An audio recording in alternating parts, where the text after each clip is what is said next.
il y a eu une histoire. Donc, cette fille qui a prétendu que je l'avais agressée dans un studio. Bon. C'était une mineure de 14 ans qui était en stage. C'était une fille de 14 ans qui était en stage dans mon label. Et alors moi, j'ai dit à tout le monde dès le début, mais c'est faux cette histoire, elle n'est pas vraie. Il y a un article du Parisien qui est sorti le 3 mars 2017 avec des informations complètement fausses. Il disait que j'avais reconnu que c'était vrai, que j'avais reconnu l'agression. Il disait qu'il y avait que la police détenait des SMS dans lesquels je demandais des photos nues de cette fille. Il disait que des choses complètement fausses. Ça faisait 4 ans que je disais à tout le monde que cette histoire était fausse et que tout le monde relayait cette histoire sur Internet, dans la presse, même des journaux très sérieux comme Libération, etc. ont repris les informations du Parisien. Et tout le monde a dit « Ibrahim a agressé cette fille » et il a reconnu les faits, chose qui était complètement fausse. C'était en pleine vague MeToo. En pleine vague MeToo. Hier... Enfin, non. Character assassination. It was a character assassination, on dit en anglais. Ben peut-être. En tout cas, en juillet dernier, le tribunal m'a innocenté, c'est-à-dire qu'ils ont fait une enquête et ils ont vu que c'était faux.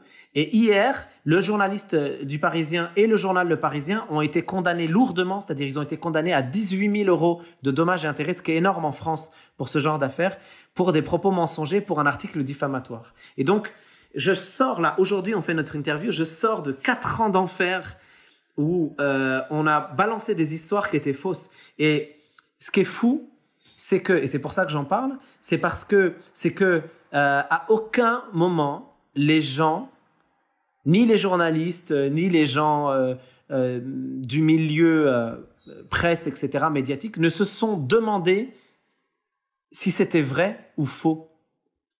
C'est-à-dire qu'il a fallu que je me batte tout seul avec mes avocats, mon manager, etc. Et les gens qui étaient présents ici au moment où la fille disait que je l'avais agressée. Donc il y a des gens qui étaient présents et on a des preuves que c'était faux. Mais malgré tout, les gens étaient persuadés que c'était vrai.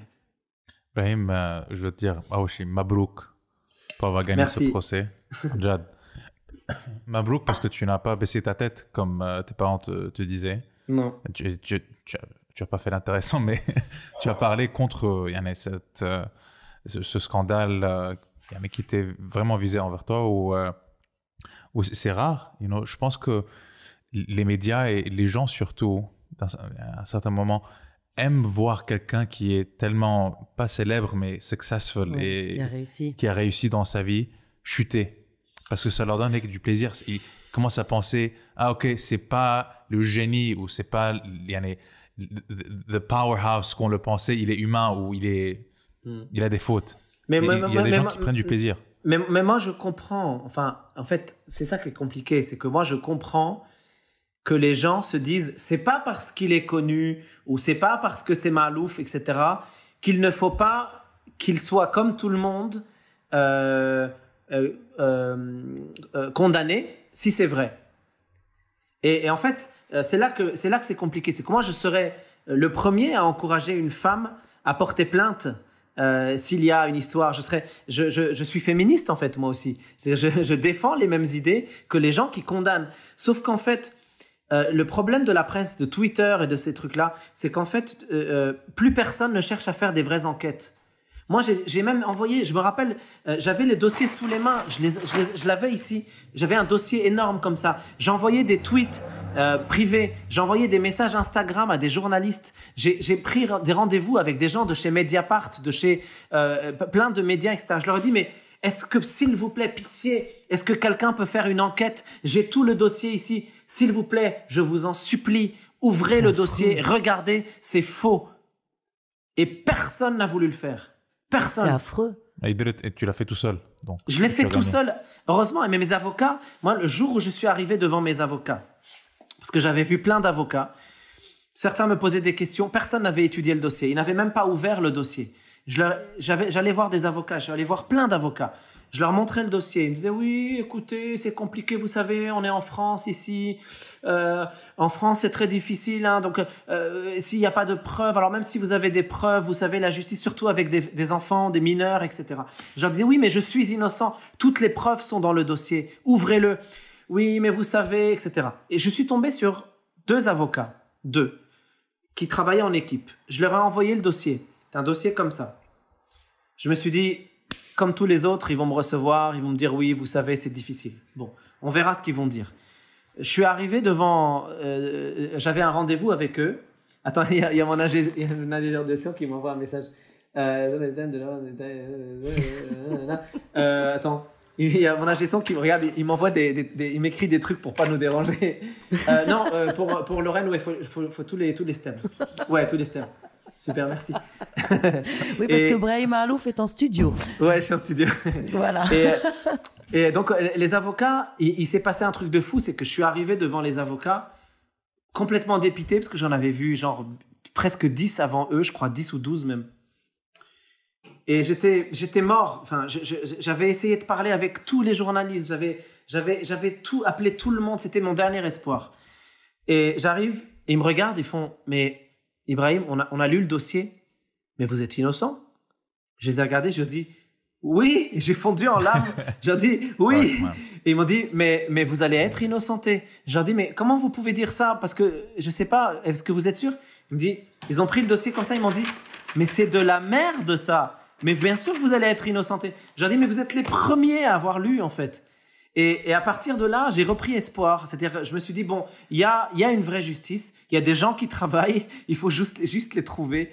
Et à partir du moment où ces avocats ont vu que j'étais innocent et ont commencé à se battre pour moi, tout est rentré en ordre. J'ai gagné mon procès en pénal contre la famille et la fille qui avaient menti sur tellement de choses. Tout était mensonge. Et j'ai gagné mon procès hier contre le Parisien qui avait menti. Et à partir de là, toutes les personnes qui sur Twitter ou dans les médias me cassaient, parce que la fachosphère est très puissante en France, hein, très très très puissante. Ils veulent montrer qu'un mec comme moi, ils veulent dire que je suis une ordure. Voilà, ils veulent que je sois une ordure.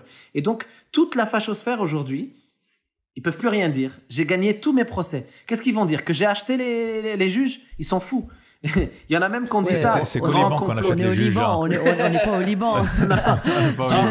En France, tu vas en prison si tu fais ça. Même Sarkozy et même Strauss-Kahn, ils iraient en prison. Alors t'imagines un trompettiste. Ouais. Non, mais et ça t'a porté préjudice? Oui, bien sûr. Au niveau de ta carrière, bien sûr. T'as essuyé des refus, t'as eu des problèmes, etc. J'ai tout perdu. J'ai tout perdu. Ça te rend humble, hein, une expérience pareille, non? C'est dingue. J'ai tout perdu. Médéa, je te jure, on se parle en amis. Le jour où cette affaire est sortie, le 3 mars 2017, le 4 mars, j'ai perdu la moitié de mes contrats. Un mois plus tard, j'ai perdu tous les partenariats qu'on avait. J'avais des partenariats avec France Télévisions, avec Radio France, avec Europe 1. J'étais signé chez UTA aux États-Unis. J'étais signé avec Quincy Jones aux États-Unis. J'étais signé avec AEG, une des plus grosses productions comme Live Nation. Tout le monde m'a lâché, sauf quelques personnes en souterrain. Quincy Jones, ils ont accepté qu'on continue à travailler ensemble. Toute mon équipe en France, évidemment, tous les gens proches sont devenus encore plus proches parce que eux, ils savent. Donc, en fait, il s'est passé un truc, c'est vertigineux, hein, je vous jure, c'est un truc de fou. Tu vois, tu as un cercle ici, tu as un cercle là, tu as un cercle là. Tu vois, c'est des cercles concentriques. Oui. Donc, au début, tu as ta mère, tes enfants, ta famille, tes frères et tes sœurs. La famille nucléaire. Ouais. Voilà, ta famille nucléaire. Après, tu as tes amis proches. Après, tu as les amis que tu aimes bien. Après, les amis que tu connais un peu, mais qui ne sont pas si amis que ça. Après, tu as les connaissances, etc., etc. Eh bien, il se passe un truc complètement dingue où tu as autour de toi, tu as tous ceux qui sont proches qui se resserrent et tous ceux qui étaient loin qui s'éloignent. Et c'est un truc de fou. J'ai vécu un nettoyage de mon carnet d'adresses, de mes amis, qui est incroyable. J'ai vécu un truc de fou. Et c'est une très, très grosse expérience à vivre, mais j'ai vraiment tout perdu. C'est pas une blague, hein, c'est tout perdu. Cancel culture, man. Tout perdu. Surtout, t'imagines, en période MeToo, on n'a pas envie d'aider quelqu'un comme moi qui est accusé, surtout une mineure, etc. C'est toxique. Donc, c'est toxique. Donc, tu es considéré comme une personne toxique. Exactement. Et quand tu perds tout, bah, tu deviens un peu philosophe, en fait. Et je pense que je suis devenu un peu philosophe. Et j'ai tout travaillé dans ma personnalité. C'est pour ça que je vous disais, j'ai commencé par vous dire ça. Je pense que j'ai vraiment changé.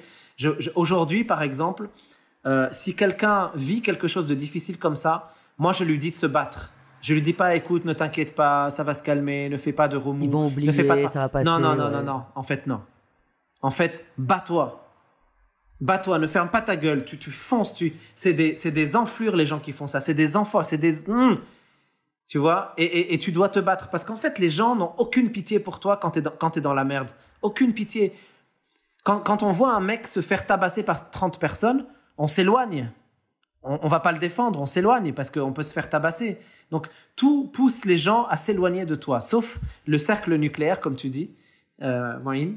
Et ça, c'est quelque chose qui rend très, très fort, vraiment. Et là, maintenant, parce que je me suis battu, j'ai obtenu gain de cause aux 2 procès les plus importants de ma vie.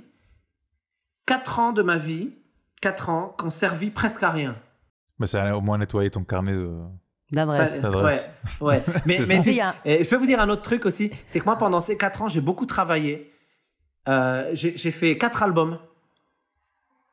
Et il y a un public qui a continué à me suivre, un public fort. Hein. J'ai fait des gros concerts dans des zéniths et tout. Il y avait des milliers de personnes à mes concerts. Les gens m'ont fait, il y a beaucoup de gens qui m'ont fait confiance. Et ces gens-là, je ne les oublierai jamais. Jamais, jamais, jamais. Il y a des gens comme ça qui t'oublient pas, qui te font confiance, qui t'aiment, qui t'apprécient et qui te font confiance en fait, qui croient en toi, qui pensent que tu es quelqu'un de bien et qui savent que tu es quelqu'un de bien. Ça tu l'oublies pas. Ibrahim, tu as parlé, tu as utilisé l'exemple que quand il y a 30 personnes qui tabassent quelqu'un, les gens normalement s'éloignent.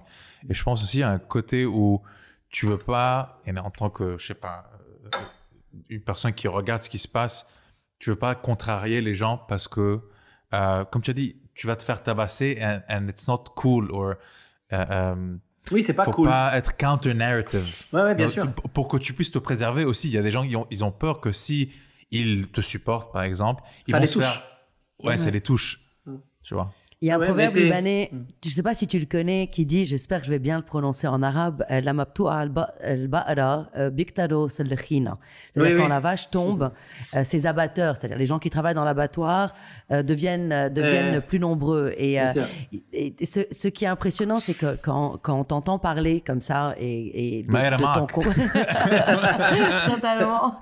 Non, mais ce qui est dingue... Non, mais parce que maintenant, je me tais plus, en fait. Avant, je disais rien. Pendant 4 ans, j'ai pratiquement rien dit. C'est vrai que t'étais silencieux, hein. Mais bien sûr, parce que je peux pas me défendre. Comment tu peux dire aux gens c'est faux? Et les gens, ils vont te dire, mais attends, il y a un tribunal, il y a un procès, tu verras bien si c'est faux. On verra bien si c'est faux. Tu vois ce que je veux dire? Tu peux rien dire. T'es forcément perdant si tu parles. C'est pour ça qu'aujourd'hui, je parle. C'est génial. Parce que la justice a fait son travail.